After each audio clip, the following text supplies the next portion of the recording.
خواتین حضرات کو ایک مرتبہ پھر خوش آمدید۔ پہلے دو ولاگز میں ہم بات کر چکے ہیں کہ اگر یہاں پہ اگر جاب آپ کر رہے ہیں اور اگر اس میں کسی مہینے آپ کو کم تنخواہ ملے آپ کے کانٹریکٹ کے مطابق، تو آپ کے لیے بہت بڑا مسئلہ بن سکتا ہے، ڈیپوٹیشن تک ہو سکتی ہے، آپ کا پی آر کا کیس ریجیکٹ ہو سکتا ہے۔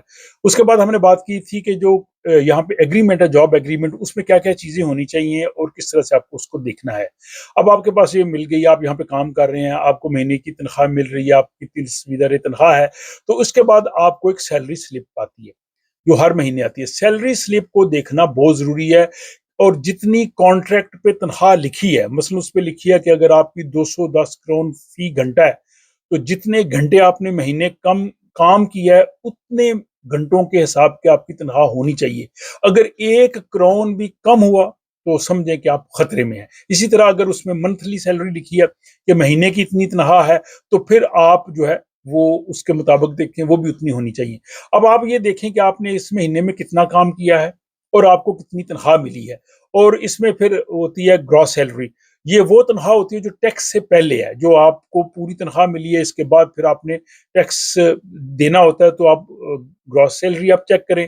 پھر آپ دیکھیں کہ ٹیکس ڈیڈکشن، کہ آپ اس میں سے سقط کتنی کاٹی جا رہی ہے، وہ آپ دیکھ رہے ہیں۔ اگر آپ کا ٹیکس نہیں کٹ رہا تو آپ کے لیے بہت بڑا مسئلہ ہے۔ آپ دیکھیں کہ آپ کا تنخواہ سے ٹیکس جا رہا ہے، تو پھر آپ جو ہے وہ پریشان نہ ہوں۔ اس کے بعد جو ہے وہ اس میں آربیسیور یا آویفت بھی ہوتی ہے، یعنی امپلائر فی، تو یہ سلپ یا ٹیکس میں نظر آتی ہے۔ اگر ادا نہیں ہو رہی تو اس کو بھی آپ نے ضرور دیکھنا چاہیے کہ یہ کس طرح سے ہے۔ اگر تنخواہ آپ کی کم آئے کسی مہینے، آپ نے سیلری سلپ میں دیکھی ہے، تو آپ فوری طور پہ جو ہے وہ اپنے امپلائر کو ای میل کریں تاکہ آپ کے پاس اس کا ریکارڈ ہو، اور آپ اس کو دیکھیں کہ اس مہینے جو میری تنخواہ آئی ہے میرے کانٹریکٹ کے مطابق، میری جتنے گھنٹے میں نے کام کیا اس کے مطابق نہیں آئی۔ آپ اپنے پاس اپنا پروف رکھیں، پھر اپنی یونین سے آپ رابطہ کریں، آپ اپنے لائر سے بات کر سکتے ہیں۔ آپ کو زبانی کلامی کام نہیں کرنا، خاموشی سے بات نہیں کرنا، جا کے ان سے بات نہیں کرنی۔ آپ ان کو ریٹن لکھیں تاکہ اپنے پاس جو ہے وہ ریٹن ثبوت دیں، تاکہ اگر وہ کسی قسم کا مسئلہ پیدا کریں تو آپ ان کو بتا سکتے ہیں کہ دیکھیں جناب، جو ہی میں نے اس سیلری سلپ کو دیکھا تھا، میں نے اپنی کمپنی کے ساتھ جو ہے وہ رابطہ کیا ہے۔ تو یہ بہت امپورٹنٹ ہے، ہر مہینے اس کو چیک کرنا بہت ضروری ہے۔ اور اگر آپ یونین کے ممبر ہوں گے تو یونین بھی آپ کو جو ہے وہ بہت جو ہے وہ تحفظ فراہم کرے گی۔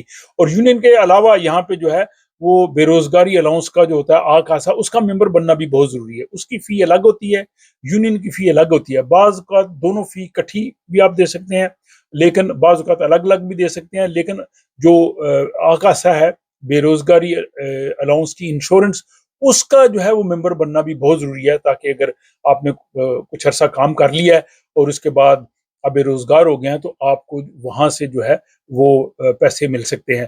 اچھا، یہاں پہ یہ سوال بھی آتا ہے، جو نئے لوگ یہاں پہ آتے ہیں، بعض اسٹوڈنٹس جن کے ساتھ ڈیپینڈنٹ آتے ہیں، وہ کہتے ہیں جی ہم کام نہیں کر رہے، تو کیا ہم سویڈن میں بے روزگاری الاؤنس لے سکتے ہیں؟ تو اس کا جواب ہے کہ نہیں۔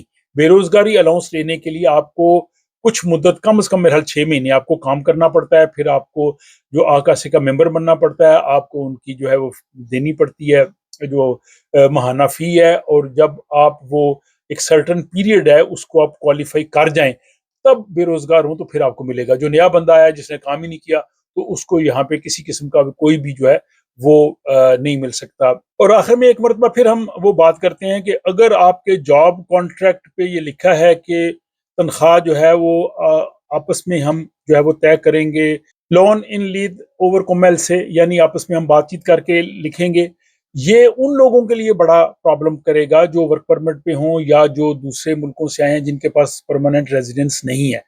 اگر وہ لوگ جو یہاں سویڈن میں پرماننٹ ریزیڈنس کے ساتھ رہ رہے ہیں یا یہاں کے سٹیزن ہیں، ان کے لیے کوئی پرابلم نہیں، کیونکہ انہوں نے کسی قسم کی جو ہے وہ پی آر کے لیے اپلائی نہیں کرنا۔ اپلائی جن لوگوں نے کرنا ہے پی آر کے لیے، اگر ان کے کانٹریکٹ پہ یہ لکھا ہوگا اور ان کی تنخواہ واضح نہیں ہوگی کہ مہینے کی اتنی تنخواہ ہے یا فی گھنٹہ اتنی تنخواہ ہے، تو ان کے لیے جو ہے وہ بہت بڑا مسئلہ ہوگا۔ تو یہ چونکہ ایک غیر واضح چیز ہے، مائگریشن ایجنسی جو اس لیے اس کو پسند نہیں کرتی کہ اس پہ آپ کو کوئی پتہ نہیں کتنی تنخواہ ہے، یہ تو کسی مہینے 10,000 دے دی، کبھی 5 دے دی، کبھی 20 دے دی، کیونکہ اس میں یہ واضح ہی نہیں کیا گیا۔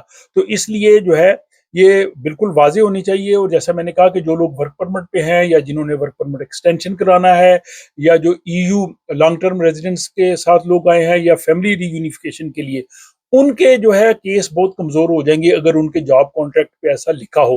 لیکن جو عام سویڈش سٹیزن ہیں یا جو یہاں پہ پرماننٹ ریزیڈنٹس رہ رہے ہیں ان کے لیے کوئی پرابلم نہیں ہے.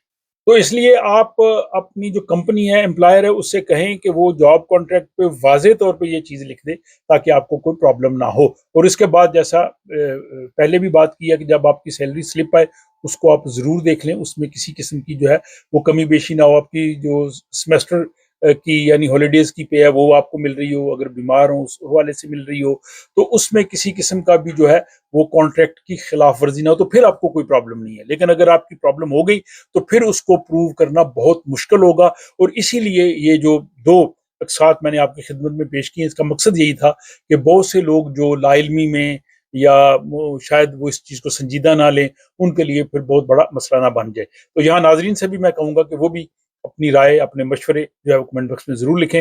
اگر وہ یہ سمجھتے ہیں کہ یہ لوگوں کے کام آ سکتی ہے یہ چیز تو اس کو دوست احباب کے ساتھ شیئر کیجیے. اپنا خیال رکھیے. آپ سے ملاقات ہوتی ہے اگلی ولاگ.